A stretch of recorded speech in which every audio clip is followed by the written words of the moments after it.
월간조선의 박지현 기자가 좀 이 르포 기사 또 추적 기사 또 이렇게 그 탐사 기사를 좀 썼습니다. 네네. 내용인즉슨 간첩 수사에 완전히 손을 놓았다라고 이제 표현을 하더군요. 대공수사관이 전국에 70명밖에 되지 않는다라는 거. 그 다음에 뭐 안보수사대에 전입한 그런 팀장급 대다수가 국가보안법 수사를 한 번도 안 해본 사람들이고, 더군다나 그 안에 내용을 좀 들여다보니까 기가 막힙니다. 현재 전국의 안보경찰은 약 2,300명이다. 왜 안보경찰이라는 말이 지금 표현이 되냐 하면, 아시다시피 국정원의 대공수사 자체가 없어졌잖아요. 네네. 부처도 없어졌어요. 네. 이게 경찰의 이관이 되니까 그 대공수사를 담당하고 있는 경찰은 이제 안보경찰이라고 그냥 총괄해서 뭐 예전부터 부르고 있나 봅니다.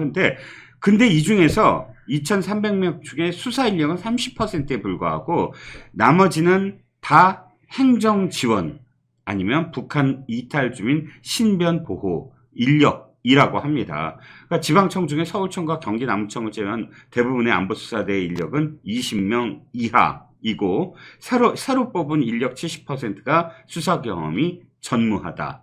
팀장급의 80% 또한 한 번도 간첩 수사를 해보지 않았다.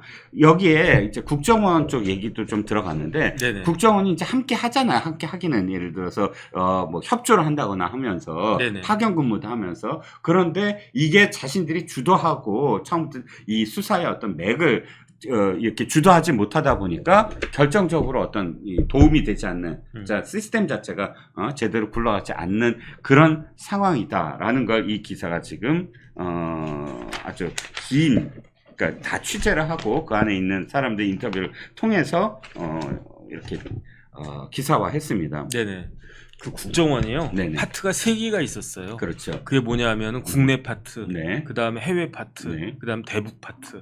그렇게 있었는데 지금은 국내 파트도 없어지고요. 네. 그 다음에 대북 파트도 없어진 거예요. 그러니까 해외 관련된 일들만 해라. 국정원의 기능을 확 쪼그라뜨린 거예요. 그렇죠. 그래서 제가 국방부에서 근무하기 전까지는 네. 뭐 국정원 사람들 국내 정치 관여하고 뭐 그러면은 이게 뭐 되냐, 말이 안 되지라고 생각을 했는데, 네. 제가 막상 국방부에서 근무해 보니까, 그 다음에 제가 일했던 데가 주한미군 기지 이전 사업 하는 거니까 이게 범정부적인 TF팀이었거든요. 그러니까 우리나라 정부도 공무원들이 다 똑같은 공무원인 것 같지만 아니더라고요. 그렇죠. 왜냐하면 예. 국방부 공무원은 국방부의 이익을 위해서 일하는 거고, 국토부는 국토부 이익을 위해서 일하는 거고, 네. 기재부는 기재부, 환경부는 환경부 다 따로따로 논다고요. 이거를 총괄적으로 조정하고 그런 데가 몇 군데가 필요한데 그게 3개예요. 하나가 청와대, 또 하나가 국무조정실, 네. 세 번째가 국가정보원, 국정원에서 컨트롤 타워죠. 컨트롤 타워를 갖다 해야 돼요. 제가 봤을 때 문재인 정권이 정권 뺏긴 이유 중에 하나가, 굉장히 중요한 원인 중에 하나가 국정원을 제대로 이용하지 못해서 그래요. 왜냐하면 국정원이 미리미리 정보 같은 거 쫙 해가지고 미리미리 사고 같은 것들을 잘 막고, 사고가 일어났을 때 그거를 빨리빨리 수습할 수 있게 해야 되고, 그래야 되는데 뭐 워낙 그 국정원에 대해서 안 좋은 이미지를 가지고 있고 하니까 그 순기능을 전혀 살리지 못했던 거 아니겠습니까? 그렇죠. 그러면서 거기에다가 아예 그냥 도장을 갖다가 대못을 꽝꽝 박아놓은 게 대공수사권을 박탈시킨 거잖아요. 그렇죠. 이거 누가 시켰겠습니까? 제가 봤을 때 대공수사권이 없어짐으로 인해 가지고, 대공 그 수사권이 약화됨으로 인해 가지고 이익 보는 집단이 어디입니까? 북한이죠. 딱 하나밖에 없어요. 네. 그런데 이걸 갖다가 왜 이렇게 했는가? 저는 진짜로 너무너무 통탄스럽다라고 생각하는 게, 이번에 그 총선에서 패해가지고 그게 그렇죠. 너무 통탄스러워요. 그렇죠. 그래서 제가 다른 건 모르겠고, 제가 뭐 경제를 알겠습니까? 뭐 문화를 알겠습니까? 근데 제가 아는 거 뭐냐면은 결국은 그 검수완박 원복시켜야 되고, 검사들 잘 먹고 잘 살라고 그 원복시키라고 하는 게 아니에요. 우리나라 그 기존에 있었던 시스템이 망가져 버렸으니까. 그러니까 일반 서민들 잘 살려면은 검수완박을 되돌리는 수밖에 없다. 그거는 거의 대부분의 법조인들이 생각하는 거고, 그 다음에 국정원의 대공수사권도 회복해야, 그래야지 안심하고 살지 않겠습니까? 그래서 그런 거 하라고 요번에 국힘이 총선에서 반드시 과반수 과반수 얻어야 된다라고 생각을 했는데 지금 이런 상황 같은 이런 상황이 초래돼 가지고 참 깝깝하다. 또 지금부터 4년을 갖다 기다려야 되는구나. 어쨌든 그런 생각을 하는데 근데 어쨌든 지금 우리나라의 현실이 이러하다라고 하는 굉장히 긴박하다라고 하는 거는 우리 국민들이 정말로 잘 아셔야 됩니다. 그렇죠. 제가 이 이슈 때문에 기사를 찾아봤더니 이런 기사들이 많더라고요. 문재인 정부 5년간 간첩 적발은 꼴랑 3건밖에 없는데 그나마 청주 간첩단은 전원 석방했다. 네네. 뭐 이런 기사들. 그런데 또 하나의 기사가 제목이 좀 짠합니다. 2023년 11월 월간조선 기사인데요. 간첩 잡던 국정원 요원, 전직 요원 5명한테 그 수사관의 삶을 이렇게 들어본 기사입니다. 제목이 아들의 이야기예요. 그러니까 아버지 직업난에는 언제나 무직이었고 순직하면 이름 없는 별, 그냥 그 무명으로 네네. 사라진다는 거죠. 이들이 울분을 토하는 건 이겁니다. 대공수사권 폐지는 문재인이 김정은한테 건네는 선물이다. 이렇게 표현을 하고요. 1961년 중앙정보부 창설 이래 간첩 사건의 90%를 국정원이 전담을 해왔는데 지금 그 대공수사에 가치 있는 단서 95%가 그대로 그냥 사라져버린다라는 겁니다. 이게 무슨 소리냐면 간단하게 생각을 하면 우리가 간첩을 딱 만약에 수사관들이 발견을 합니다. 그러면 절대 검거를 하지 않는다는 거죠. 왜냐하면 간첩 한 사람을 잡는 게 아니라 간첩 조직을 사실 잡는 거거든요. 네네. 그리고 루트를 찾고 그러면서 이들이 무슨 역할을 하고 북한에서 어떠한 쪽에서 이들을 관리하는가를 전부 다 알아내는 게 목적이거든요. 그러니까 이 간첩 한 사람은 사실 점조직이기 때문에 이 전체 조직을 몰라요. 전체 조직을 자기의 그 라인만 합니다. 그래서 한 사람의 간첩을 적발을 하면 10년이 걸릴 때도 있대요. 네네. 그 사람은 그대로 놔두는 거. 네네. 놔두고 또 다른 어떤 휴민트들을 동원해서 이 사람의 행적 속에서 이 사람들의 어떤 조직을 일망타진하는데 드는 공력이라는 거죠. 그럼 그때까지 쌓았던 그 모든 것들이 사실 거의 사라질 가능성이 높다는 거죠. 그러니까 지금 제가 봤을 때 그 기존에 우리가 가지고 있던 휴민트들이 거의 대부분 날아갔을 거예요. 그 복원하는데 시간 어마어마하게 걸릴 거고요. 그렇죠. 전 세계에 이런 나라가 있겠습니까? 그렇죠. 정보 조직을 우습게 여기고 정보를 우습게 여기는 나라가 있겠습니까? 진짜 한심하다는 생각이 듭니다. 그렇죠. 기사에는 또 이런 것도 있네요. 왜 히읗 기억 히읗 간첩단 사건 아시죠? 제주도에서였죠. 이 간첩단 사건 우리가 지금 거의 일망타진하지 않았습니까? 네네. 창원하고 네네. 충북하고 뭐 해서 제주도까지. 그런데 이 간첩단 사건도 문재인 정권 때 압력에 의해서 수사가 중단됐다라고 네네. 하더라고요. 그런데 지금 문재인 정권만 말씀을 드린 게 아니라 정권은 바뀌었습니다만 그럼에도 불구하고 총선에서 패배하는 바람에 국정원의 수사권을 부활하지 못한 점, 그래서 문재인 정권이 획책했듯이 우리의 그 대공 수사가 완전히 지금 홀드돼 있고 그냥 개점 휴업 상태, 경찰이 그걸 가져가긴 했지만 개점 휴업 상태가 된 상황에 대해서 사실 통탄에 맞지 않는 것이지요. 자, 오늘 뭐 1시간 좀 남짓하게 지금 뭐 진행을 해봤습니다. 혹시 네네. 뭐 정리하실 말씀 있으시면? 뭐 오늘 뭐 그냥 이것저것 말을 많이 해가지고 네네 저는 뭐 특별한 거 없습니다. 네. 오늘 많은 분들이 또 와주시고요. 아까 제가 골프 여신님을 정혁진 변호사님 팬이라고 했더니 이종근 실장님 파이팅하고 또 응원을 해주셨습니다. 감사드립니다. 호시절님 계속 또 글을 올려주시고 또 밀크님도 글을 올려주시고 제우스님 여전히 뭐 스페너로 고생 많이 하시고요. 자, 오늘도 많은 분들과 함께 만났습니다. 내일 아침 오전 9시 멜콩 라이브는 최진영 변호사님과 유동규 본부장님이 하시고요. 제가 맨날 저녁 시간을 잘못 말씀을 드렸어요. 오후 9시도 부탁드립니다 그랬는데 아니고 언제나 아시죠? 8시입니다. 내일 오후 8시 멜컴 라이브.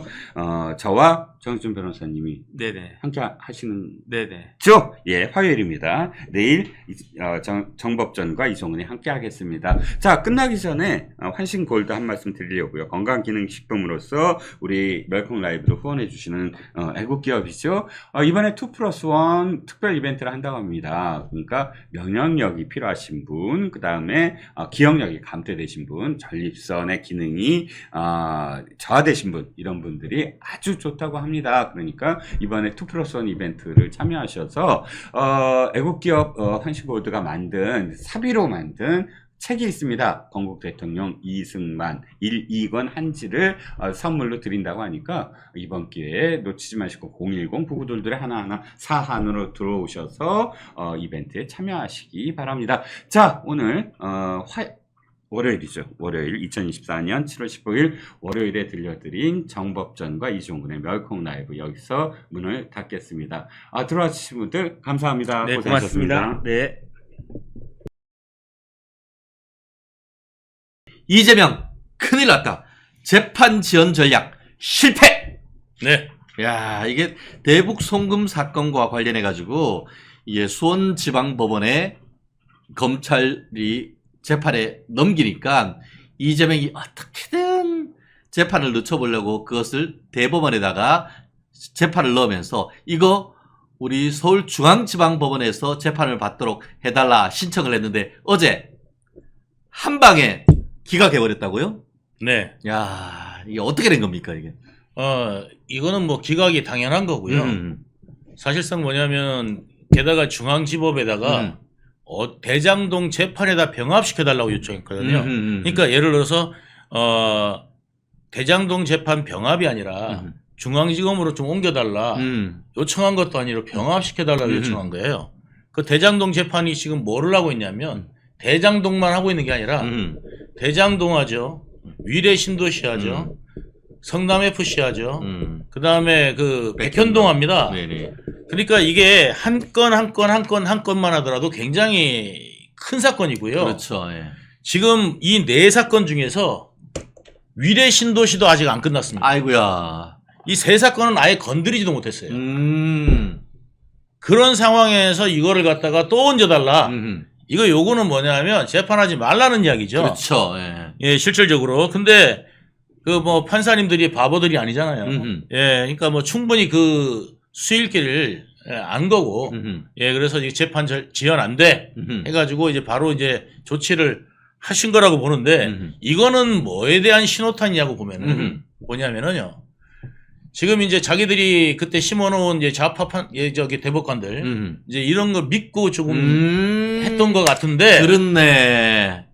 그런 것 같은데 야. 이게 지금 안 통하는 게 지금 법원 전체가 아마 이런 분위기일 거예요. 그렇죠. 검찰청도 마찬가지고 검찰청 폐지하겠다 그랬죠. 게다가 판사님들을 갖다가 이거를 갖다가 사상 검증하겠다는 식으로 해가지고 지금 그 민주당이 낸 법안을 보면은 예, 법 왜곡죄.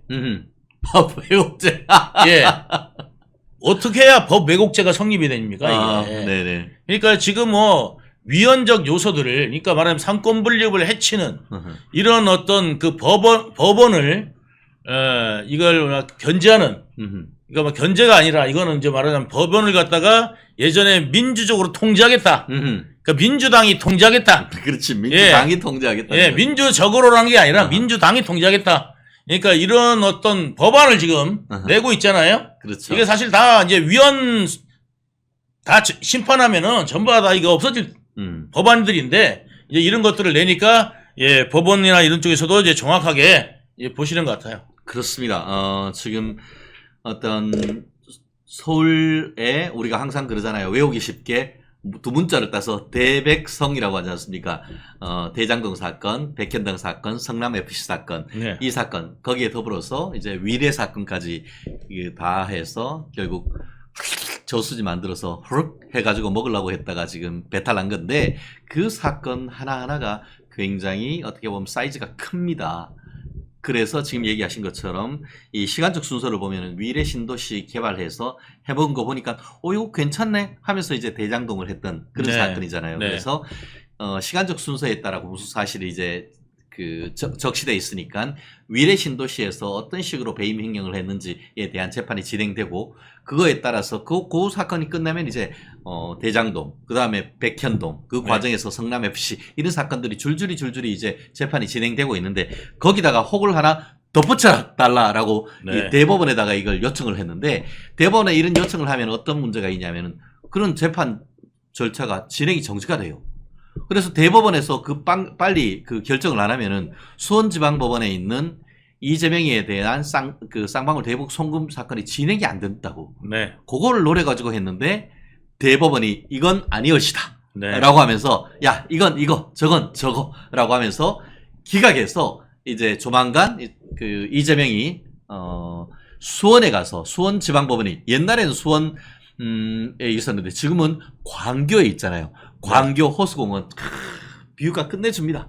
네. 거기에 이제 가서 재판을 받게 됐다라는 것이고 1차적인 재판 지연 전략은 실패했다. 이렇게 얘기가 될 수 있을 것 같은데요. 서울에서 지금 수원지방법원에 가려고 하면은 원래는 이게 경부고속도로를 타고 가야 되는데 요즘은 광교에 있어가지고 이게 서울 이게 그 경부고속도로를 타고 가다가 옆으로 오른쪽으로 빠져가지고 용인 서울고속도로, 용서고속도로 타고 쭉 내려가야 되는 거 아닙니까 이제? 아니 용서고속도로 타고 가도 되고요. 용서고속도로 타도 되고 그 다음에 저기 이제 경부를 타면은 이게 영동고속도로 그치. 해가지고 동수원에서 빠지는 예, 그렇지. 동수원에서 빠지면 그렇죠.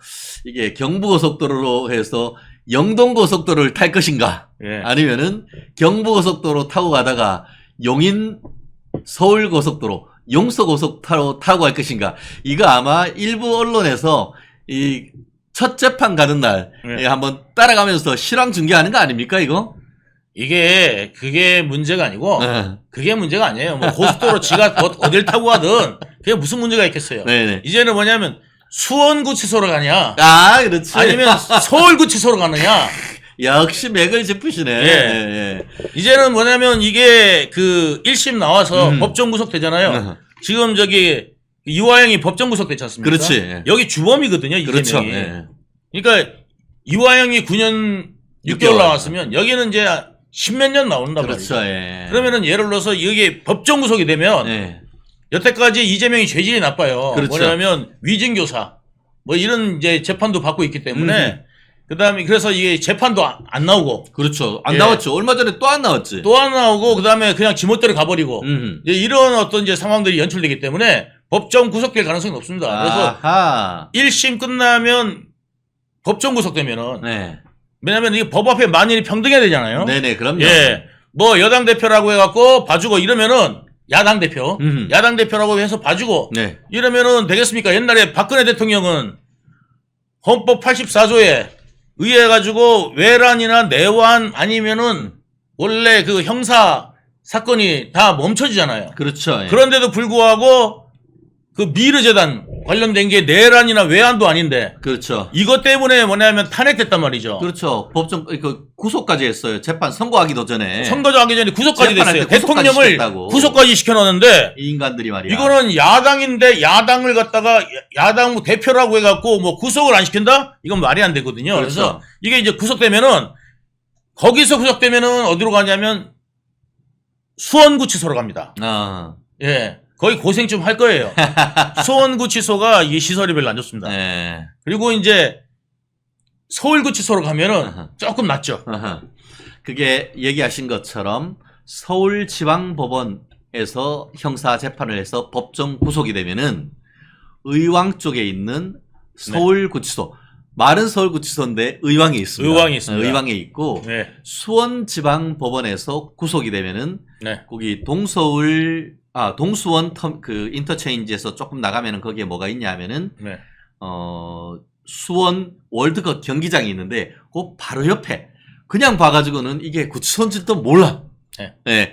거기에 가게 되는데 아까 얘기하신 이화영이는 수원지방법원에서 재판을 받아가지고 수원지방법원에서 이제 법정 구속되니까 수원구치소에 있다가 본인이 항소했잖아요. 네. 항소하니까 관할이 옛날에는 수원지방법원에서 1심 선고가 되고 나면은 항소한 것은 서울 고등법원으로 와야 되는데 네.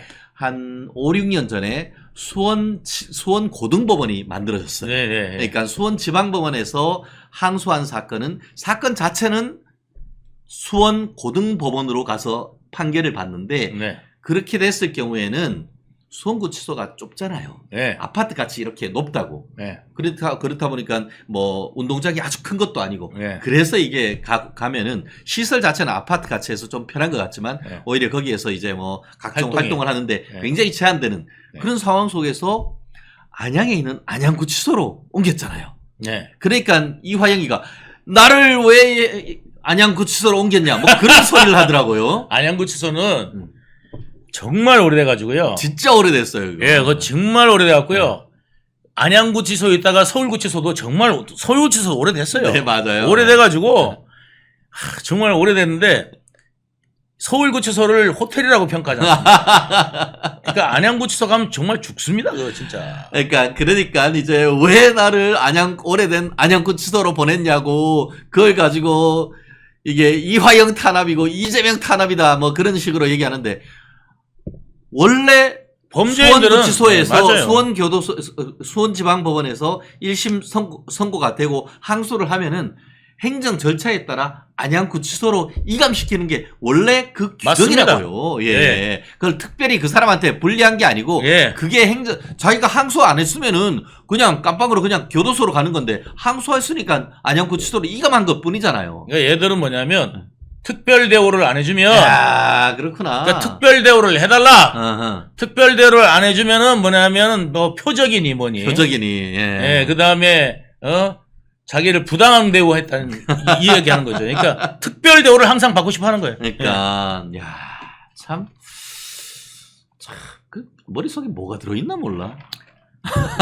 레닌이 들어 있습니다. 레닌이. 예. 그거는 레닌이 들어있는 거는 정진상인 거예요? 아니요. 이화영이 레닌. 맞다. 이화영이다. 예, 이화영이 제일 존경하는 사람이 레닌이 들어있습니다. 레닌 그러니까 1900 그 레닌 같은 경우는 소련이 붕괴되면서 그 사상은 이미 폐기 처분된 사상 아니겠습니까? 예. 그런데 지금까지도 레닌을 존경한다. 야, 시대착오적인 인간이네. 예, 시대착오적 인간이죠. 예. 우리 박미정님 두 분 케미 너무너무 좋아요. 이동규님 보면 순수함이 느껴집니다. Age of Innocence. 순수의 시대. 거기에 좋습니다. 녹취록에도 나와요. 예. 김만배가 유동규는 애 같은 데가 있잖아. 애 같은 면이 있잖아. 저는 아이 같은 사람입니다. 네네네. 네. 우리 교동아시님, 태평양에 안 버린 것도 다행이지. 그리고 밑에, 호시절님, 특별 대우해서 네. 무인도로 보내라. 우리 경상도 말로는 특별 대우. 예, 감사합니다. 참, 우리 오두막님, 이게 뭐 영어로 써놨는데 읽으면 너무 정감입니다. 오두막님, 과연 법원에서 리 짜이밍에게 벌금 100만원 이상을 판결할 것이며 그에 따라 더불어당에게 438억 원을 뱉어내게 할 것인지 의문을 제기를 했는데 기대 한번 해보시겠습니다. 참, 그렇습니다. 유동규 화이팅! 박정옥님, 좀 더 화이팅 해주실 거죠? 네. 당연하죠. 네네. 근데 댓글에 보면은 이런 게 있어요. 아직도 이제 뭐냐면 유동규 속을 모르겠다. 유동규 속을 모르겠다. 이런 댓글이 있던데 애들 속을 모릅니다. 이 애들은 어디로 튈지 모르는 것 같이 애들 속을 몰라. 근데 아무 생각 없습니다. 아무 생각 없다. 예, 저는 뭐냐면 행동하는 대로 그냥 보시면 됩니다. 있는 그대로. 예, 있는 그대로. 있는 그대로. 그냥 저는 바로 그냥 나오고 예, 저는 이렇게 거짓말하면은 네네. 예, 아내한테 바로 들킵니다. 예. 그렇습니다. 지금 우리가 퀴즈 하나. 지금 수원구치소로 먼저 갈까? 예. 서울구치소로 먼저 갈까? 현재로서는 서울구치소로 갈 가능성이 조금 더 높긴 하죠. 서울구치소, 왜냐면 이제 위증교사는 위증교사하고 일반 사람들 같은 게 이제 위증교사로 해가지고 이게 단순 위증교사가 아니에요.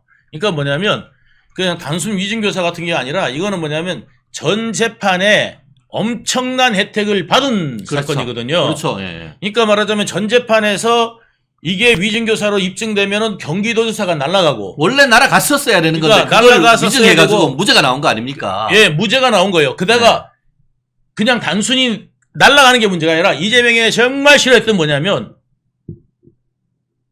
실제 43억을 물어내야 됩니다. 예, 그게 경기도지사 선거에 나왔던 돈 자체가 43억 정도 부담된 거 아닙니까? 예. 그러니까 그거 보조받은 거 있잖아요. 그렇죠. 국고보조금. 국고보조금 43억이 토해내야 되는데 예. 이게 뭐냐면 아무리 뒷돈에 비자금이 있다 하더라도 자기 재산이 빵원이 되잖아요. 그렇죠. 예. 다 날아가는 거지. 다 날아가거든. 그러니까 예. 실질적으로 뭐냐면 나중에 자기 재산이 없어. 예. 예. 뭐 뒷돈이 많다 하더라도. 예. 예. 예. 근데 그거는 나중에 또 뒷돈 쓰다가 예, 들키면 또 큰일 나죠. 예. 예. 그러니까 이게 이제 자기 재산 신고한 것보다도 더 많기 때문에 네네네. 예, 이제 이게 뭐 난리가 나는 거죠. 오케이. 예. 그렇죠. 결국은 어떻게 보면은 그 위증 교사에서 위증했던 사람의 위증으로 인해서 얻은 이익이 어마어마한 거예요. 어마어마하죠. 경기지사 다 챙겼지.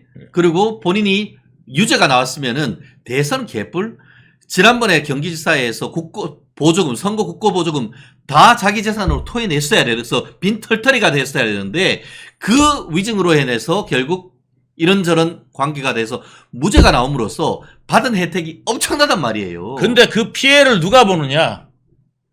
아, 국민하고 민주당이 보는 거예요. 그렇죠. 그걸로 인해 가지고 뭐냐면 그때 날라갔으면 대선 후보가 안 됐잖아요.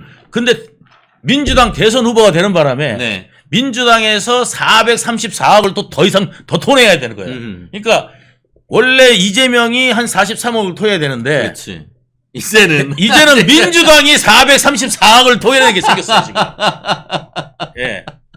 선거법 위반 그거 되면은 그렇죠. 예. 확정 판결 되면은 434억을 민주당이 토해내야 돼요. 그렇죠. 결국 이게 재심이 안 되니까 예. 재심이 안 되니까 그 위증 사건에 관련해 가지고는 재심이 안 되니까 결국 이재명이는 43억 안 토해도 내도 되는데 결국 이재명이를 대선에 공천해서 공선법 위반으로 100만 원 이상 되면은 예. 엉뚱하게 민주당이 433억을 토해내 가지고 토해내야 되죠. 지금 현재의 430억이 딱 공교롭게도 지금 여의도에 있는 민주당 당사의 네. 가격이 그 정도 됐기 때문에 네. 민주당이 이재명이를 대선으로 했다가 비자발적 청막 당사 시대가 열리게 된다는 말이 바로 그 말인 거죠. 거기가 현금성 자산하고 그다음에 부동산. 요즘 부동산 경기가 또 안 좋아요. 네, 안 팔려. 예, 안 팔려요. 네. 그러니까 안 팔리기 때문에 네. 현금성 자산하고 예, 예. 이 모든 게 다 동결될 수 있어요. 네네. 예, 그렇기 때문에 바로 이제 선관위에서 이제 그 압류 들어가겠죠.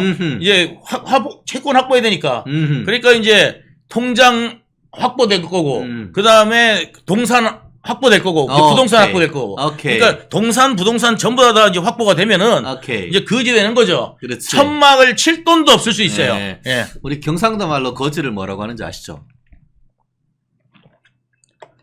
걸베이. 걸베이. 걸베야, 이거. 걸베이 아이가.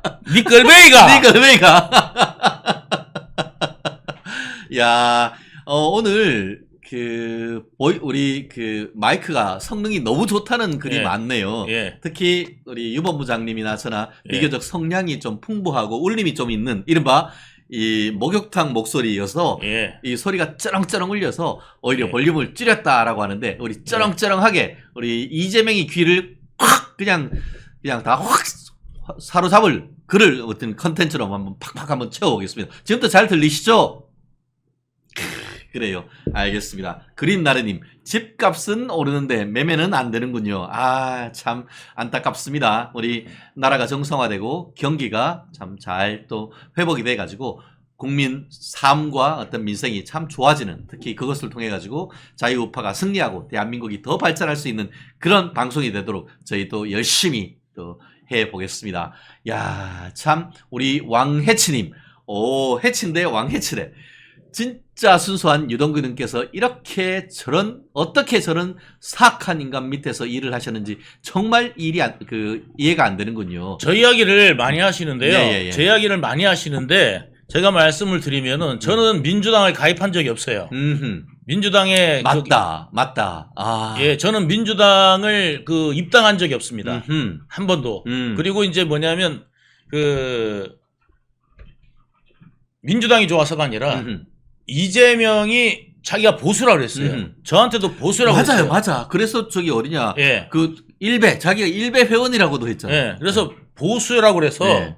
그래서 저는 보수적인 거 뭐냐면 저는 실용적인 노선으로 어허. 실용적인 노선이고 조금 더 뭐냐면 정말 좀 그 열린 사상으로 이제 뭐냐면 우리나라를 이끌 제2의 박정희가 될 수 있는 인물이라고 저는 생각을 했던 거예요. 똑똑하다 뭐 이런 생각을. 그래가지고 이제 이게 이제 좀 빠르고 이게 이제 이래가지고 했는데 이게 다 이제 사기꾼이었던 거를 헐.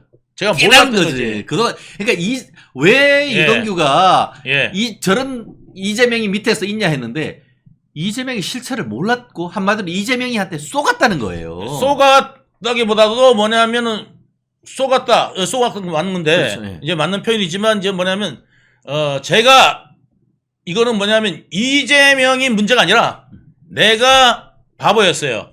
왜 그러냐면 일단 나부터 탓해야지. 네. 예. 그래서 culpa. 이재명이가 나를 속였다. 이거보다도 뭐냐면 내가 너무 조사를 안 했다. 네. 이재명 과거를 조금만 조사했었다면 아하. 지금처럼 조사를 했다 그러면 이재명 같은 놈은 쳐다도 안 봤을 텐데 아하. 그거를 갖다가 모르고 정진상하고 막 이렇게 술 먹고 뭐 하면서 그냥 형님하고 우리가 이런 게 있잖아요. 경상도 사람들. 됐다.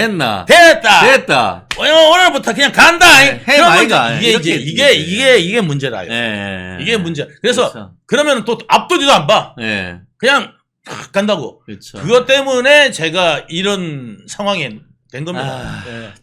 그렇습니다. 참. 야, 어쨌든 대법원장이 바뀌니까 법원이 정상으로 돌아온 건 아닙니까, 이거?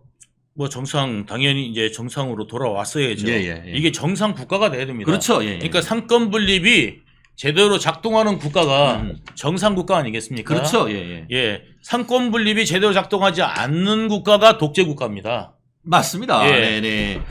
지금 어제 그 한반도 인권과 통일을 위한 변호사 모임 한변이란 모임에서 뭘 했냐면은 사법 파괴 대책 및 헌법 수호 세미나가 열렸습니다. 여기에는 민주당의 이재명 대표 방탄과 법치 파괴라는 주제로 세미나가 열렸는데 전직 대법관, 헌법재판관, 검찰총장, 법무부 장관, 차관 등 법조계 인사 많은 분들이 거기에 참석을 했습니다.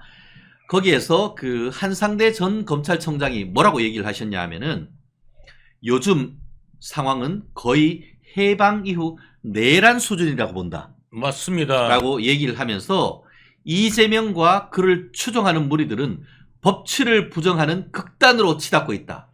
자기를 수사했다고 검사들을 탄핵하고 방송을 개혁하겠다고 방송통신위원장을 탄핵한다.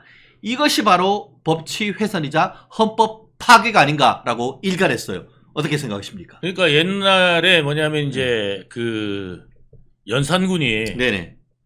그 사초 관련돼 가지고 그 역사의 기본이 되는 써놨는 그거를 갖다 다 사관들이 쓴 걸 예. 보고 난 다음에 전부 다 죽여버리고 막 이랬단 말이죠. 그러니까 뭐냐면 그때 이제 언론들 그 언론이라고 할 수 있는 거잖아요. 네네. 그러니까 사초는 이제 기록을 하면서 왕이 못 보게 돼 있는데. 그렇죠. 예. 그걸 갖다가 이제 자기 때 그걸 다 이제 보고 이걸 이렇게 기록했다고 죽여버리고 이런 어떤 이제 상황이 되면 왜곡이 되는 거 아니겠습니까? 그렇죠. 미화가 되고 이게 바로 이제 독재 국가가 시작인데 이재명이 뭐라고 그랬어요? 언론에다 대고 애완견이다 이렇게 평가를 그렇죠. 하고. 예. 예? 그러면 자기한테 지금 딸랑거리는 그러면 저기 개딸들은 뭐라고 불러야 되겠습니까? 예? 개딸들은 뭡니까? 그러니까 뭐냐면 자기 주위에 있는 개딸들부터 뭐라고 불러야 될지 생각을 해봐야 되고 코딱지 파주는 사람 예? 뭐라고 불러야 될지 예? 자기 얼굴을 차은우보다 잘생겼다고 그러면 거울 좀 봐라 재명아.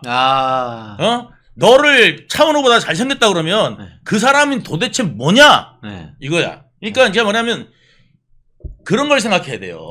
예? 그러니까 정말 저야 그냥 객관적으로 생각하면은 제 그냥 의견을 따지면은 뒤지게 못생긴 이재명이 예? 거울도 안 보나. 차은우 이야기 나오면은 아부하네.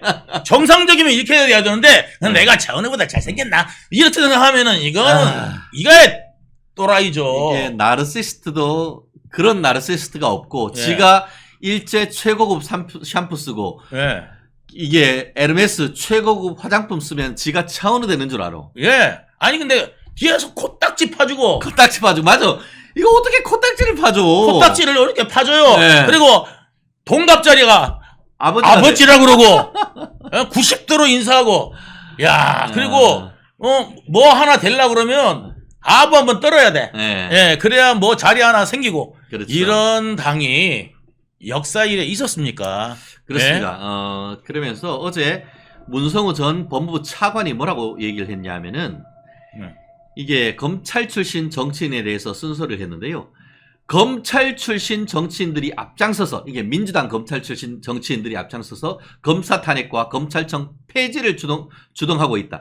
낯이 뜨거워서 어디 검찰 출신하고 말도 못한다라고 하면서 과거 공산주의나 나치즘이 민주주의를 표방하면서 정권을 잡았던 역사적 경험을 잊어서는 안 된다. 이런 얘기를 하고 있단 말이에요. 히틀러가 제일 많이 판 게 국민이에요. 예, 예.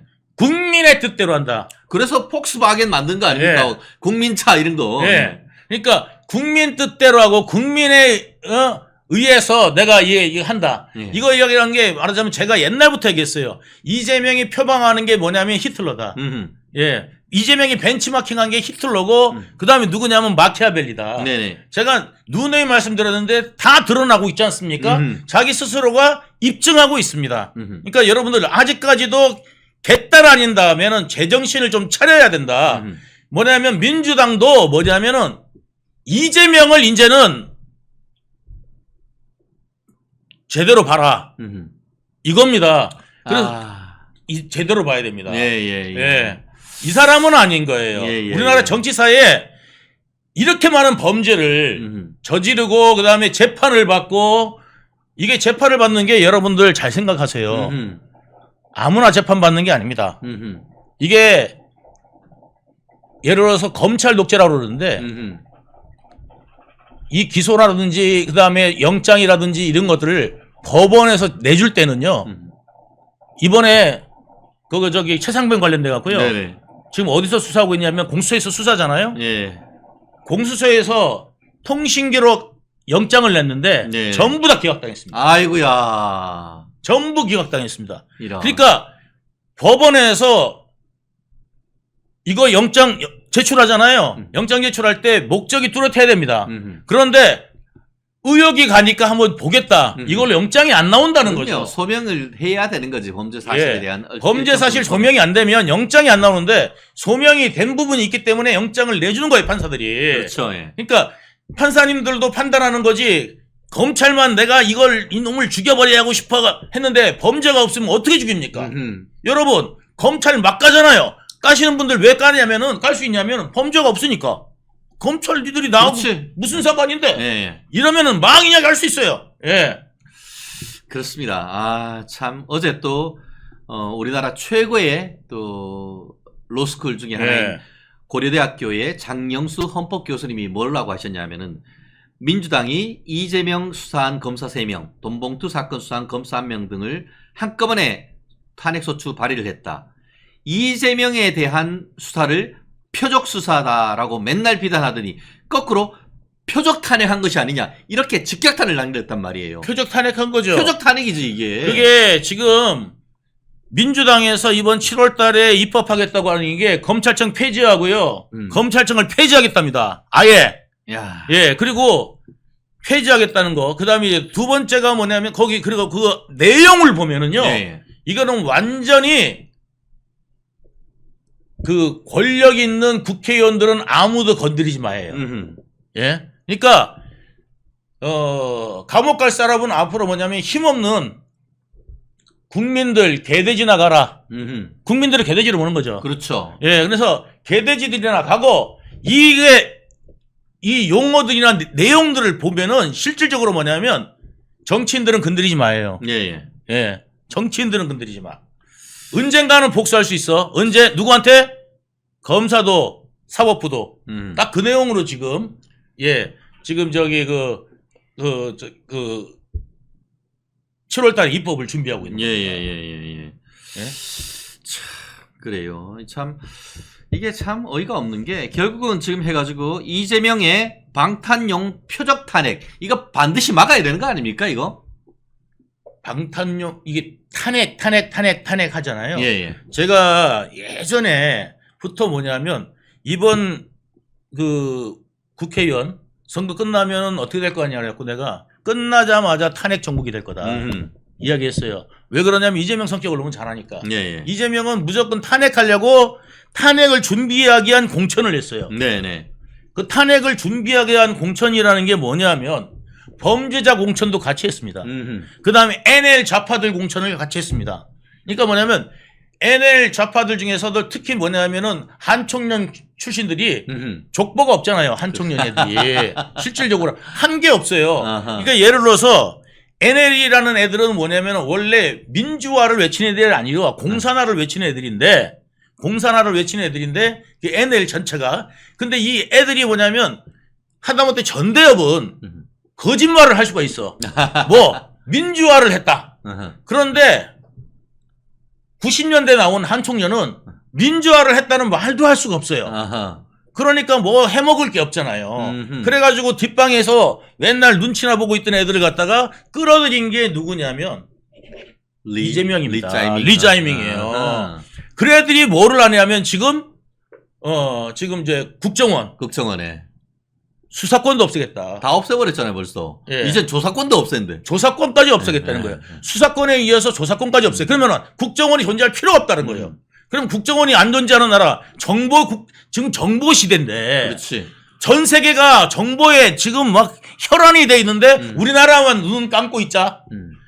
자, 복싱 올라갔는데 야, 우리나라만 눈 감고 있는 거야. 야, 국가 자살행위 아닙니까? 자살행위입니다, 이거는. 그러니까 뭐냐면 빨리 쳐내려 오세요. 이게 이런 좀 주사파들이 핵심이 돼가지고 지금 그 법안 올렸고요. 예. 법안 올렸고요. 그 다음에 범죄자들이 예. 중심이 돼가지고 왜냐면 이제 조국 같은 말하자면 그런 지금 이제 그 민주당에서 지금 혐의를 받고 있는 애들이 많잖아요. 그런 애들을 대거 공천을 주문을 해갖고 이재명 앞에서 지들도 살려고 방탄을 하는 겁니다. 그렇죠. 그러기 위해서는 뭐가 필요해? 탄핵이 필요한 거예요. 탄핵이 필요하다. 야. 그러니까 이재명은 이런 거예요. 내가 안 나서도 자기들이 탄핵을 하는 거예요. 내가 안 나서도 자기들이 탄핵을 해요. 그러니까 지들이 필요할 거 아니에요. 아. 예. 이 이재명 민주당 대표 본인의 재판을 저 수원지법에서 받기 싫어요. 저 중앙지방법원으로 좀 옮겨주세요. 왜 이러는 거죠? 이거 그 재판 날짜를 미루려 그러는 거예요. 왜냐하면은 수원지법에서 지금 이게 그 대북 송금 사건만 하나 별도로 해가지고는 재판부에 배당이 되고 지금 이게 신진우 부장한테 배당이 됐잖아요. 예. 하면은 이게 금방 끝날 수가 있어요. 예. 왜냐하면은 그 김성태하고 이화영 재판에서 웬만한 사실관계가 다 나왔기 때문에. 네. 그 신진우 부장 같은 경우에는 내년 초에 정기 인사 대상이라 그러거든요. 예. 그렇다고 하더라도 이미 지금 자료가 다 나와 있고 조사를 한 게 있기 때문에 수월하게 진행이 될 수가 있는데 지금 중앙에서는 사건이 3개가 있는데 예. 그 중에 하나 제일 지금 지연되고 있는 게 대장동 사건이거든요. 여기에는 대장동도 있고 백현동도 있고 그다음에 성남 FC도 있어요. 예. 근데 이거는 병합을 지금 그렇게 다 해놨는데 하나하나가 웬만한 사건의 서너 개 분량이란 말이에요. 이거 네네. 언제 끝날지 몰라요. 이게 사실 여기다가 대북 송금까지 얹어놓으면은 다음 대선까지 가야지 확정이 될 수도 있는 수준이거든요. 지금 이런 식으로 진행이 된다면. 근데 여기다 만약에 대북 송금을 갖다 놓으면은 좀 이라도 마음의 부담을 덜 거 아니에요. 왜냐하면은 위중교사의 선거도 지금 9월 말에 결심이 된다고 하는데 이것까지 대북 송금까지 신경 쓰려면은 재판 하나 받는 것도 힘든데 자기가 너무 힘들어져. 그다음에 일단 몸이 피곤하잖아요. 수원까지 가려면. 네. 저는 그거보다는 이제 재판을 지연시키기 위해서 자기가 가진 사법 리스크를 하나라도 줄이기 위해서 이거 같이 심판해줘요 한 건데 이게 일단 관할이라는 게 범죄 발생지가 대북 송금 같은 경우에는 수원이라고 봐야 수원이죠. 되거든요. 네. 경기도에서 일어난 일이기 때문에 수원이고 여기서 지금 수사를 하고 다 배당까지 된 상황인데 그 피고인의 편익을 위해서 병합을 해달라는 건 일단 말이 안 되고, 그리고 웬만하면은 병합을 다 되거든요. 이게 왜냐하면 우리나라는 뭐 절도죄도 있고 강도죄도 있고 사기죄도 있을 때 하나 다 재판 그 형량을 합치는 게 아니라 가장 중한 형에다가 가중을 하는 경합범 가중을 하기 때문에 피고인의 이익을 위해서 웬만하면 법원이 합쳐줄 텐데 법원이 보기에도 재판 지연의 의도가 너무 빤히 보이고 재판 지연의 의도가 너무 빤히 보이고 백현동, 대장동, 성남FC 같은 경우에는 구조가 다 비슷비슷해요. 왜냐면 민간한테 몰아주고 중간에 측근 개입해가지고 자기 먹고 그다음에 그 기업한테 인허가 해주고 그다음에 성남FC 통해서 후원금 받고 뭐 이런 거잖아요. 그렇죠. 비슷한데 대북 송금은 전혀 생뚱맞단 말이에요. 그럼 원래 하던 데서 하는 게 맞는 거죠. 그렇죠. 지금 보면은 김성태에 대해서도 유죄가 나왔고 이화영에 대해서는 훨씬 전에 9년 6개월 실형 내려서 지금 계속 구속 상태고 김성태는 집행유예로 불구속 상태로 재산을 받지만 실형을 선고받은 거잖아요. 네. 이렇게 해서 1심 재판부가 사실관계를 조목조목 파악하고 해서 판단을 내렸습니다. 그렇기 때문에 김성태, 이화영이 실형받고 유죄면 이재명도 유죄가 되는 거 아닙니까? 그래서 굉장히 그 신진우 부장판사를 두려워하는가요?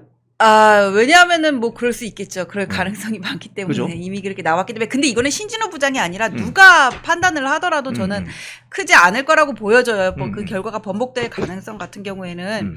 그리고 특히 그 김성태 같은 경우에는 아직 판결문을 제가 못 봤거든요. 그렇군요. 내용만 봐가지고는 그 정확하게 그 판결 이유에 대해서는 알지 못하지만은 이게 지금 이화영이랑 거의 재판 결과가 똑같이 나왔단 말이에요. 근데 이화영에서는 나오지 않았던 게 김성태에는 있을 수가 있어요. 저는 그게 김성태와 이재명과의 관계라고 보거든요. 예. 김성태가 뭐 그러잖아요. 본인이 뭐 주가 조작범이고 뭐 어떤 범이고 그런데 이 사람은 돈을 보고 움직이는 사람이거든요. 근데 미쳤다고 이화영을 믿고 북한에다가 100억을 줬겠냐고요. 이게 보면은 김성태가 그 이화영 쪽에다가 경기도에 보증을 잡고 얘기를 하거든요. 그렇죠. 보증을 그렇죠. 서줄 보증을 서줄 수 있는 사람이 이화영은 아니라 이재명인 거잖아요. 그렇죠. 네. 이 사람은 이재명의 뭔가를 믿고 단순히 그냥 전화 몇 번 했고 이화영의 말만 믿고가 아니라 이제까지 이재명하고 싸워 어떤 신뢰관계와 믿을 수 있는 근거가 있기 때문에 돈을 보냈을 거예요. 그렇죠. 근데 그게 동기가 아마 판결문에는 잘 설치가 돼 있을 것 같아서 그렇죠. 저는 일단 그 부분을 보면은 이재명 지사가 당시에 그걸 알았는지 몰랐는지를 우리가 추측을 해낼 수가 있고 우리가 생각을 해낼 수가 있고 그렇다면은 제3자 뇌물수수 있잖아요. 그렇죠. 네. 그럼 이재명이 알았다면은 제3자 뇌물수수로 엮기는 아주 쉬운 거겠죠. 그렇죠. 지금 그 김성태 관련 이제 판결문을 아직 우리 전지현 변호사님 못 보셨다고 했는데 지금 언론 보도를 보면 이 파편적으로 이렇게 나옵니다. 조금씩. 예, 언론사는 거기 가지고 있는 것 같아요. 핵심은 뭐냐면 대북 송금했다. 이게 인정된 거거든요. 네. 대북 송금했다. 한 30 몇 억인가? 대북 송금이 되었다. 전체 금액이 지금 한 100억이잖아요. 그 중에서 한 30억에서 한 40억 사이는 북한에 갔다. 인정이 된 거죠. 그렇다면 김성태가 뭘 보고 북한에다가 돈을 줬겠냐는 거예요. 예, 그게 핵심이에요. 뭘 믿고? 이 사람은 쉽게 하면 사업가잖아요. 예, 돈을 보냈다는 건 인정이 된 그렇죠. 거고. 돈을 보냈다 인정된 거지.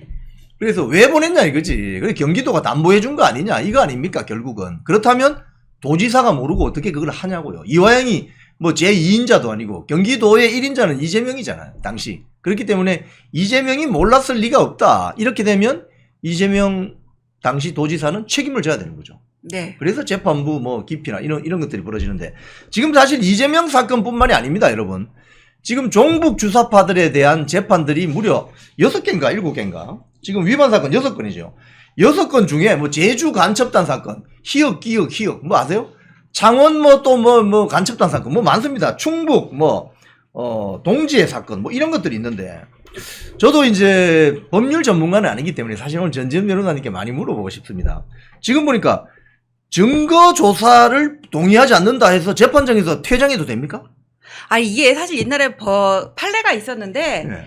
그냥 이게 필요적 변호 사건에서 변호사랑 그다음에 그 피고인이 무단 퇴정을 내버려요. 항의를 해버리고 이 경우에 증거 동의를 의지한 사안이 있었거든요. 네. 근데 지금 여기를 보면은 퇴정을 해버리고 나서 그게 안 된 것 같더라고요. 예. 그러면서 재판이 지연되면서 이러는데 이때 당시에 이거 증거조사에 동의하지 않는다면서 무단으로 퇴정한 경우에 이 재판부가 증거 동의를 의제를 했는지 어쨌는지는 지금 이 기사만 보고는 모르겠지만 이것 때문에 지금 재판이 지연되고 있다 그래요. 근데 사실 이런 거는 방어권의 남용이라 그래가지고는 예. 증거 동의를 한 것으로 그냥 인정을 해버려야 되거든요. 오케이. 근데 그때 당시에 이게 수십 년 전의 판례인데 이거에 관해서 지금 학계에서 이게 사실 너무나 어떤 재판부의 편의를 위한 그런 판례가 아니냐 해가지고는 비판하는 얘기들도 있기 때문에 이 재판부가 조심스러웠는지는 모르지만은 원래는 그냥 의제해버리는 게 저도 맞다고 생각을 하는데 지금 이것 때문에 재판이 지연되고 있다는 걸로 봐서는 재판부가 좀 조심스러운 입장을 취하고 있는 것 같아요. 예, 지금 이 사건들 보면요. 이런 거 있습니다. 민노총 침투 간첩단 사건 같은 경우에 캄보디아까지 이 종북주사 세력이 가서 북한 공작원과 접촉하죠. 그때 관련 보도를 보면 공항에서 딱 이제 캄보디아 공항이 내립니다. 내리는데 북한 공작원이 공항에 나와 있어요. 근데 서로 눈인사만 합니다. 눈인사만. 그리고 공항을 나가서 호텔, 멀리 호텔에 가서 거기에서 접선을 하죠. 자, 그런데 이걸 누가 보고 있었냐? 국정원이 보고 있었던 거예요. 그래서 지금 국정원이 지금 간첩 잡는 권리가 지금 권한이 없어졌습니다, 여러분. 경찰에서 지금 하게 돼 있습니다. 간첩은 누가 잡느냐? 경찰이 잡을 수 있나? 제가 봤을 때는 굉장히 의구심이 있는데 간첩은 방첩기관이 잡는 거예요. 10년 정도 꾸준히 지켜보는 거죠. 왔다 갔다 하면서 뭐 캄보디아, 중국, 뭐 심양 뭐 왔다 갔다 하면서 여기에 딱 걸린 겁니다. 그래서 확실한 증거가 있었기 때문에 기소되어서 재판을 받는 것인데 지금 민노총 침투 간첩단 사건이 진행되는 지금 수원지방법원에서는 이런 일도 있습니다. 주 캄보디아 한국 대사관을 믿을 수 없다. 이런 피고 측 항변이 받아들여져 가지고 형사사법 공조 요청. 예, 그러니까 캄보디아 정부로부터 받고 싶다는 거. 근데 형사사법 공조 요청 같은 경우에는 시간이 오래 걸려요. 네. 그다음에 캄보디아 정부, 외교부, 그 캄보디아 법무부까지 이거를 다 진행을 해야 되기 때문에 다 거쳐야 되기 때문에 그 자료를 받는 것만 해도 오래 걸리거든요. 네. 그러니까 재판을 지연하는 가장 전형적인 수법이요. 예를 들어서 관할 이동 신청, 관할 이전 신청, 그다음에 이재명 대표가 했던 거 병합 신청, 그다음에 재판부 기피, 그다음에 나 아직 열람 등사 다 못했으니까는 뭐 여기에 대해서 공소사실 인부할 수 없다 그러면서 다음 기회로 미루는 거, 그다음에 또 이게 국민참여재판 신청하는 것들 그런 것들이 있거든요. 네. 재판을 미루는 가장 전형적인 수단이 지금 여기 다 나오고 있어요. 그럼 이러는 과정에서 이 언론 보도를 보면은 이 수원지방법원에서 열린 민노총 침투 간첩단 사건 당시 기소 당시에 구속 상태였던 이 사건의 피고인 17명이 1심 재판 도중에 구속기간이 끝나가지고 다 석방이 되는 이런 사건. 구속기간이 한 신급당 6개월이잖아요. 예. 그러니까 이거 그냥 어떻게 해야 됩니까? 이렇게 되면. 그래가지고는 이게 재판이 너무 지연되니까는 신급당 구속기간을 늘려야 되는 게 아니냐 이런 얘기가 나왔는데 일단 법적으로는 어쩔 수가 없습니다. 이렇게 재판을 계속 끌다 보면은 기간이 지나기 때문에 그냥 풀어줄 수밖에 없어요. 근데 딱 그 기간을 맞춰가지고 풀어져 버리면은 조건을 부과할 수가 없잖아요. 네, 네. 그래서 재판부에서는 그 한 달 전쯤, 한두 달 전쯤에 미리 풀면서 조건을 부과를 해요. 뭐 네, 누구누구랑 연락하지 마, 어디 나가지 마 이런 것들. 지금 이 사람들은요, 이 피고인들은요, 소위 말해서 국가보안법을 위반했을 가능성이 아주 높은, 그죠? 그런 피고인들이거든요. 돌아다니면서 대한민국의 정체성을 부정하고 대한민국 체제를 어떻게 하면 뒤엎을까? 혁명하고자 하는 사람들 아닙니까? 그런데 이런 사람들에 대해서 우리 자유민주주의 체제가 인정해주는 어떤 재판을 받는 과정에서의 개인에 대한 권리 이런 것들을 남용하고 있잖아요. 이 사람들에 대해서는. 이 사람들이 이렇게 남용하고 있습니다. 그래서 뭐 지금 뭐 재판부 기피 신청, 관할 이전 신청 이런 식으로 재판을 계속 지연시키는데 이렇게 되면 재판부가 한번 좀 특단의 대책을 마련해야 되는 거 아닌가요? 아니 근데 어쩔 수가 없어요. 네. 뭐 기피 신청을 했을 때 빨리 뭐 심리를 내려주고 심리를 열어가지고 판단을 내려주고 뭐 그런 거는 있지만은 네. 법적으로 이제 뭐 근거가 있는 어떤 그 권리기 때문에 피고인의 권리기 때문에 사법부에서는 그걸 받아들일 수밖에 없습니다. 아. 그리고 또 사법부의 그런 판사들도 네. 다들 이렇게 이념이 다를 거 아니에요. 우리법 연구회? 예, 뭐 저는 사실 그런 거에 대해서 좌우되는 면도 없지 않다고 생각을 해요. 지금 이 총선 패배 왜 했어요? 그 유 모시기 판사가 이재명 대표 구속 안 시켜주는 바람에 이렇게 된 거잖아. 아이, 짜증나. 유창훈? 맞아요. 네. 지금 그 언론 보도를 보면은 현행 형사소송법 20조는 기피 신청이 소송의 지연을 목적으로 할 경우가 명백하면 법원이 이 법원이 결정을 이를 기각해야 된다. 그럼 결국은 말씀하신 것처럼 재판부 판사가 야 이거 재판 지연시키려고 하는 거지 이런 걸 확인한 다음에 예. 신속히 진행할 필요도 있네요. 아니 근데 신속히 진행을 해야 되는데 기각으로 결정을 내려야지만 또 기각이 되는 거잖아요. 이거 결정을 내리고 또 질질 끌 수가 있는 거고 예, 그 결정을 하는 내리기까지 그 시간 동안 또 지연이 되는 거잖아요. 예, 예, 그 동안에 예. 또 날짜는 가니까 음. 구속 기간 넘어가는 거죠. 야, 이거는 국민참여재판 신청하는 이런 국가보안법 위반 피고인들이 있는데 국민참여재판도 그런 식으로 악용될 수 있습니까? 국민참여재판은 뭐냐면은 이게 우리가 형사 사건으로 기소가 됐을 때 합의부가 있고 단독이 있잖아요. 예, 예. 근데 이게 단독 사건이라도 내가 국민참여재판을 원한다 그러면은 이게 또 합의부로 가거든요. 거기서 보고 이 사람이 나는 합의부를 원한다고 국민참여재판을 원한다고 하더라도 재판부가 봐가지고는 이건 기각을 할 수 있어요. 근데 그거를 심리를 하는 기간 동안에 또 이게 시간이 갈 거 아니에요. 예. 그러니까 사실 국가보안법 같은 사건은 국민참여재판으로 하기에 부적당하다고 생각할 가능성이 크거든요. 그런데 그거를 또 심리를 하는 동안 나는 계속 시간을 벌 수가 있는 거잖아요. 그렇죠. 자, 이거 정말 우리나라는 사실은요, 북한이라는 어떤 전혀 다른 전체주의 체제와 휴전선을 맞대고 있는 나라잖아요. 그런데 대한민국을 위험에 빠뜨리고 적성 국가 또는 적성 체제에 도움을 주는 이런 국가보안법 위반자들에 대한 어떤 특단의 대책이 좀 필요하다고 봅니다. 이걸 뭐 우리 전지현 변호사님이 철권 통치 필요해요라고 말씀해가지고 유튜브 쇼츠가 상당히 조회수가 엄청 높게 나왔는데 제가 말하는 철권 통치는 무법 통치가 아니라 법에 근거한 엄정한 통치를 얘기한 겁니다. 맞습니다. 법에 의한 엄정한 통치. 법이 무시당하고 있는 사회니까 그렇지. 법을 지키자는 게 철권 통치인 거예요. 무법은 지금 저기서 하고 있잖아요. 여의도에서. 그렇죠. 우리 이영풍이나 전지현 같은 사람은 사소한 교통신호 위반도 한번 하면 가슴이 덜커덩하는 대한민국 헌법과 각종 규정을 잘 지키려고 하는 사람들입니다. 그런데 그래서 세금 열심히 잘 내고 또 규정 잘 지키고 뭐 이렇게 하는 사람들인데 이건 뭐 대한민국 헌법 그냥 시간만 나고 틈만 나면 어기면서 자기들이 누릴 수 있는 권리는 다 누리려고 하면 이런 자들과 어떻게 우리가 동거를 할 수 있겠어요. 자, 이런 측면에서 오늘 재헌절인데 이거 대한민국 이런 식으로 우리 전지현 변호사님 말씀하신 것처럼 사법 질서를 잘 유지한다는 전제 하에 철권 통치가 이루어져야 된다고 생각하는데 시청자 여러분들 어떻게 생각하세요? 오늘 재헌절인데 76주년 법치를 지키자. 법치를 지키자. 법을 어기면 안 됩니다. 법을 어기면 처벌받아야 됩니다. 그게 재헌절 70주년에 우리가 가지는 어떤 굉장히 중요한 교훈이라고 할 수 있죠. 자, 그런데 이제 여의도로. 저는 교통 신호 어차피 운전 안 해요. 그래요? 운전 안 해요? 하도 접촉사고 많이 내서 그냥 핸들 놨어요. 그러시군요. 잘하셨습니다. 제가 오늘 지하철 타고 오는데요. 우리 일반 시민들이 지하철 타고 버스 타고 다니는 일반 시민들 혹시라도 앞 사람 밀어서 넘어질까 싶어서 다들 조심하면서 삽니다. 조심하면서. 지하철 제가 여기 오면 3호선을 타고 오는데 사람들이 많잖아요. 그러면 혹시라도 그 사람에게 다칠까 싶어 다음 또 지하철까지 기다리는 이런 양심들을 가지고 산다고요. 그런데 지금 오늘 우리가 거론하는 이런 자들 양심이 있습니까 이거? 대한민국 체제가 부여하는 권리는 다 누리면서 자기들이 지켜야 될 의무는 제대로 못하는 참 이런 사람들과 같이 동거해야 된다는 것 자체가 이 재헌절에 너무 불평등하다 이거. 그런 생각이 들어요. 체코한 프라하. 정말 너무 기분 좋고 가보고 싶은 곳인데 저도 아직 체코 프라하는 못 가봤습니다. 근데 여기가 유럽이잖아요. 유럽이고 유럽에는 또 프랑스가 원전의 본거지 아닙니까? 특히 이제 제가 이태리를 가봤을 때 이태리에는 뭐 로마도 있고 다 좋고 뭐 정말 조상 잘 만나가지고 관광으로 먹고 사시는 분들인데 호텔이나 어디 가면은 식당에 가면은 여름에 너무 더워요. 왜냐? 전기가 안 들어와요. 전기가.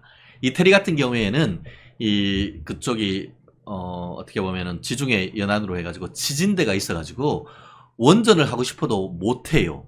그래서 프랑스라든가 아니면은 독일이라든가 여기에 있는 발전소에서 오는 전기를 가지고 와서 이태리에서 이제 전기를 수입해서 이제 나라를 그 전기를 하다 보니까 전기가 한참 모자라요. 그러니까 여름에 에어컨도 제대로 못 돌리는 그런 상황이란 말이에요. 아마 제가 가보진 못했습니다만 체코도 비슷한 상황이 아니었나 싶어요. 그러니까 원전을 뭐 지금 탄소 어쩌고저쩌고 하는데 원전이 안전성만 확보된다고 하면은 클린 에너지로서 이게 그 그린하우스 이펙트, 그러니까 이 온실 효과를 막을 수 있는 가장 청정 에너지가 바로 원전 아닙니까? 그런데 문재인 때 참 어이가 없어가지고 우리나라에 있는 재난 영화 하나 보고 그것 보고 원전 이거 해서 안 되겠다라는 그런 생각을 했다는 어이없는 대통령이 정말 원전 생태계를 몽땅 거의 빈사 상태, 거의 죽음 직전까지 보냈는데 윤석열 대통령이 집권함으로써 원전 생태계가 서서히 지금 복원되어 왔고 사실 창원, 경남 창원에 아마 경남 창원에 계시는 우리 멜콩TV 시청자 여러분도 계실 텐데 경남 창원이 지난 문재인 정권 동안 거의 초토화됐습니다. 왜냐? 창원이 어떻게 보면 그 바로 옆에 조선 그리고 그 두산 이 그 발전 관련해서는 그 이 시설이 정말 수직 계열화되어 있어서 굉장히 많은 기업들이 있었는데 물량이 하나도 없어진 거예요. 사람도 없어지고 그러니까 경제가 거의 죽음 지경이었는데 윤석열 정부가 이 태양광은 태양광대로 가면서 또 투트랙으로 특히 이제 원전에 대해서 원전 생태계를 회복하는 과정에서 이제 그 TK, PK 지역의 어떤 그런 경제도 살아나고 그 증거가 이번 그 TK, PK 지역에서 국민의힘에 대한 이 지지세가 상당히 회복된 거 아니겠습니까? 저는 그런 것들이 표심으로 다 드러났다는 그렇게 생각을 하고요. 프랑스가 그렇게 어떻게 보면은 그 같은 유럽에서 우리가 나비가라고 했지만 가까이 있는 이웃보다 실질적인 그 APR 1400입니까? 신형 이 대한민국이 개발한 이 원전의 기술력과 경제력을 인정을 해서 24조의 이 유럽 이 원전 수출하는 성과를 내는 것 같은데요. 결국 이 부분과 관련해 가지고는 앞으로 지금 말씀드린 것처럼 2기를 더 하게 되면은 이게 그 이명박 전 대통령이 했던 바라카 원전의 지금도 거의 뭐 150% 이상 되는 것이지만 거의 2배 이상, 3배 가까이 어떤 그 성과를 낼 수 있기 때문에 이러한 점은 윤석열 정부가 남길 수 있는 가장 위대한 유산이 될 가능성이 지금으로선 커진 것이 아닌가 싶고요. 윤석열 정부 사실 지난 총선에서 패배한 것은 너무너무 속상하고 정말 땅을 치고 정말 후회한들 그걸 어떻게 할 수는 없습니다. 결국 윤석열 정부가 갈 길은 성과. 예전에 권영길 전 그 정의당 민노당 그 대표가 그랬지 않습니까? 살림살이 좀 나아지셨습니까? 클린턴은 뭐라고 했습니까? 바보야. 문제는 경제다. 그것 아니겠습니까? 민주당이 저렇게 무도한 과정에서도 많은 국민들이 지지하고 있는 것은 어떤 식으로 그게 포퓰리즘으로 해서라도 1인당 25만 원씩 나누고 4인 가족 100만 원씩 나눠주겠다. 그렇게 하니까 어려운 경제적으로 굉장히 힘든 상황 속에 있는 서민들이 그거에 열광하고 환호하는 사는 것 아니겠습니까? 하지만 그것은 대증요법. 우리가 감기가 있다고 해서 열 내리게 하고 통증이 있다고 해서 페인킬러, 통증, 진통제 주는 그것밖에 안 되는 거죠. 그러고 나면 그 뒤에 뒤따라오는 것은 정말 코로나 때 풀었던 돈으로 해서 이제 인플레이션 잡아가고 있는데 또 인플레이션에 불붙는 그런 대증적 전략으로서의 포퓰리즘이 아니고 이렇게 우리나라에서 자체 발생하는 것이 아니고 해외에서 24조나 되는 돈을 가지고 올 수 있는 이런 퍼포먼스가 있고 거기에서 수만 개의 일자리를 만들어내고 한다고 하면은 그것으로 민성이 나아지고 그것으로 대한민국의 경제를 확보하게 되는 그런 부분이 있기 때문에 우리로서는 오늘 있었던 이 그 윤석열 정부의 체코 원전에 대한 낭보에 대해서 기분 좋고 대한민국의 미래를 생각한다는 건 아니겠습니까? 아 정말 우리가 비 피해로 정말 마음을 졸이고 있지만 이런 비 피해를 녹여내는 이런 속 시원한 한 줄기 어떻게 보면 가을 바람같이 시원한 또 한 줄기의 이 그 낭보 정말 기분이 좋지 않을 수가 없고 마치 술 먹고 이 멸치 국물에 콩나물 푹 끓인 이 멸콩TV 섭취하는 그런 기분을 갖지 않을 수가 없는 것 같습니다. 아 너무너무 감사하고요.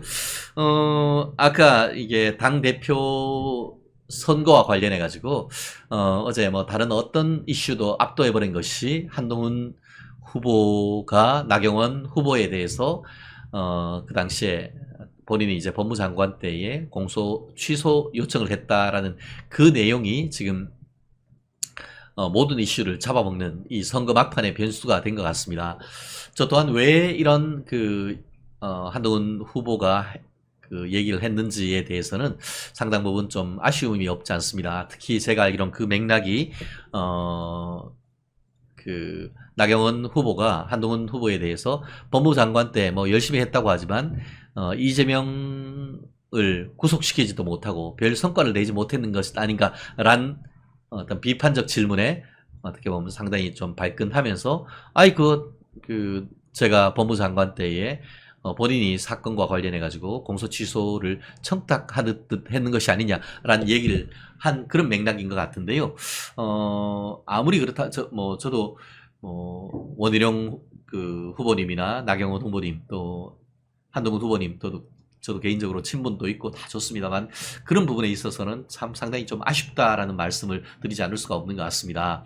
어떻게 보면은 민주당 쪽에 공격할 수 있는 그런 빌미를 준다라는 점에서 이 부분에 대해서는 또 저 또한 아쉽다라는 말씀을 드리지 않을 수가 없는 것 같은데요. 이 부분에 있어 가지고는 결국 당 내에서 녹여내야 될 그런 부분들이 당 외로 또 확전될 수 있는 그런 부분이기 때문에 이 부분과 관련해 가지고는 또 한동훈 전 비대위원장, 한동훈 후보 측의 적절한 또 해명, 또 적절한 설명 이런 부분도 또 후속으로 있어서 이 당 대표 선거에서 누가 될지 지금으로서는 알 수가 없습니다. 지금 여론조사대로 한동훈 비대위원장이 그대로 될 가능성도 상당히 있고 그 반면에 어제 있었던 그런 발언을 계기로 해서 보수 우파 당원들의 결집을 통해서 또 나경원 후보가 상당히 선전할 가능성도 지금으로서는 적지 않은 그런 상황인 것 같습니다. 여러분들 특히 이제 웰컴TV 시청자 여러분 댓글을 보면은 굉장히 다양한 의견이 올라오는 것 제가 잘 알고 있습니다. 저에 대해서 어떻게 생각하시는지도 저도 잘 알고 있는데요.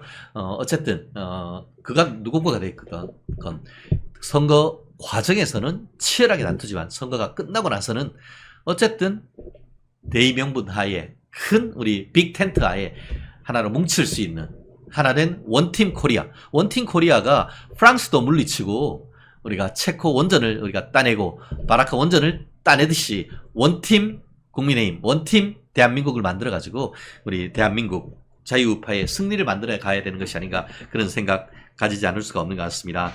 이런 부분은 제 생각과 같으시죠? 우리 원팀 코리아 꼭 만들어냈으면 좋겠고요. 또 재밌는 민주당 얘기 잠깐 해볼까요? 민주당 과 관련해 가지고 이게 연합뉴스에 지금 최근에 지금 나오는 신문 기사가 있습니다. 연합뉴스 발 기사인데 검찰이 뭐라고 밝혔냐?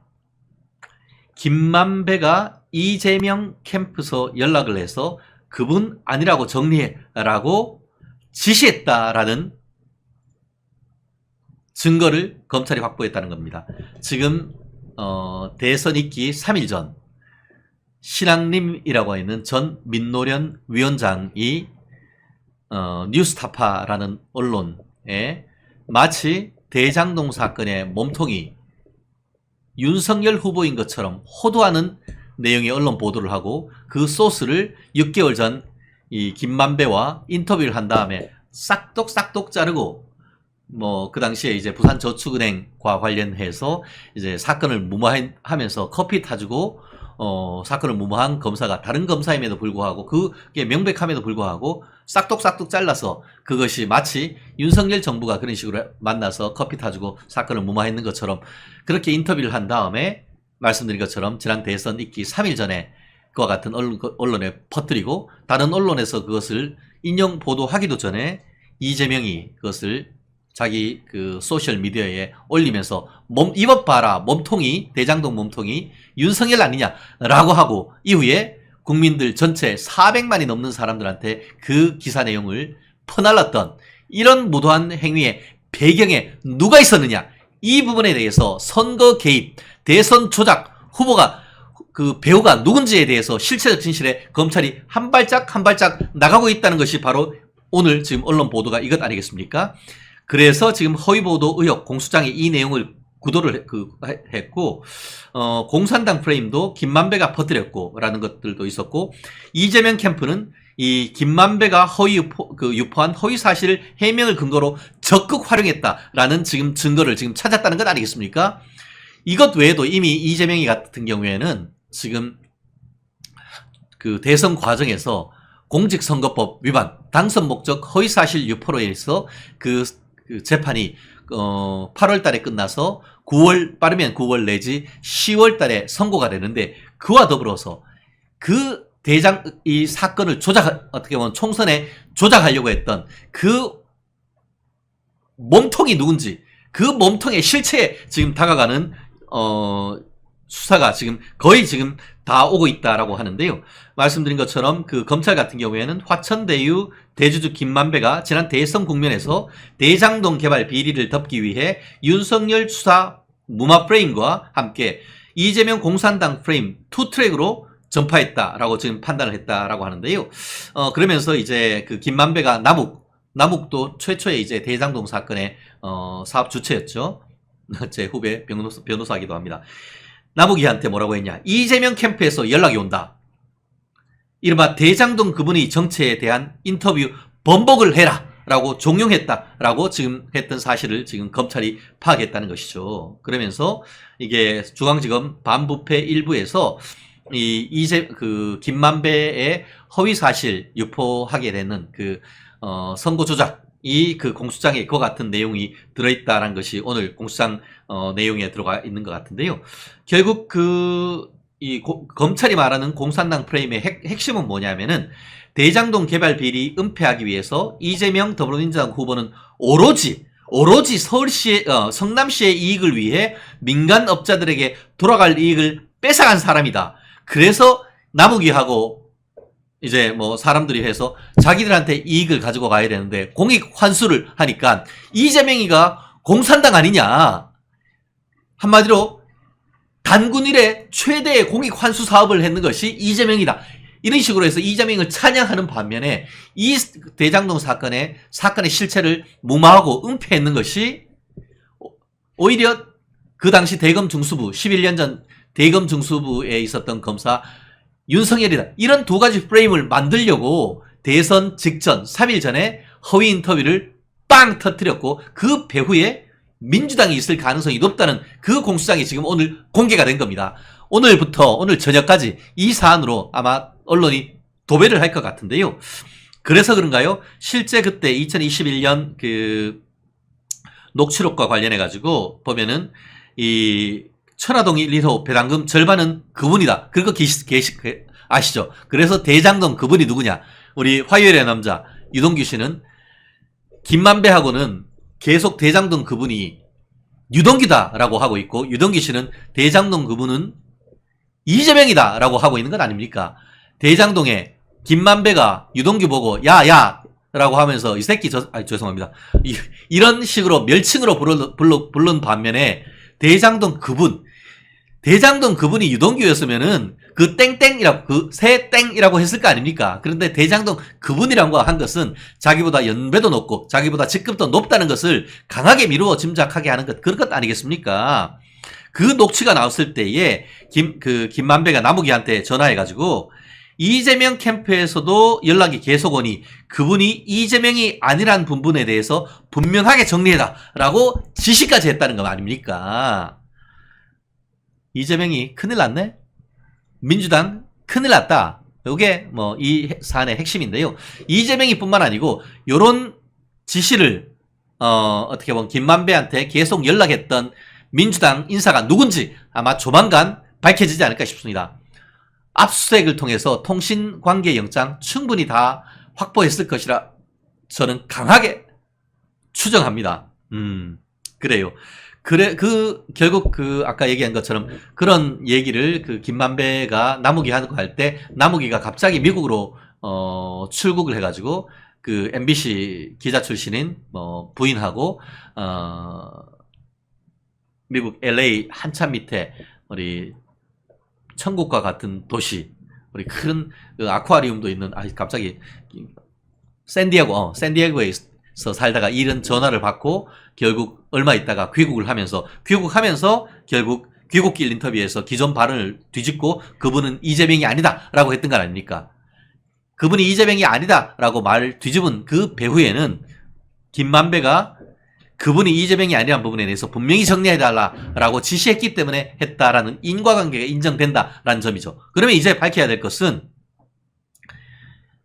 남욱이가 김만배의 지시로 그렇게 진술을 바꿨다라는 진술을 받아내야 되는 점, 그리고 이재명 캠프에서 계속 연락이 온다는데 이재명 캠프에서 김만배에게 연락했는 사람이 누군지, 그리고 그 연락했는 실무자가 누군지, 그 팀의 대표가 누군지, 그리고 그 팀 대표와 이재명의 관계가 누군지, 어떤지 이런 부분만 밝혀내면은 지난 대선 과정에서 단순히 김만배하고 신앙림이가 둘이서 사건을 조작했는 것을 넘어서 그 배후에는 민주당이 있었다라는 점까지 가기 위한 교두보를 지금 마련했다. 이런 점을 이 사건 기사를 통해서 우리는 알 수가 있을 것 같습니다.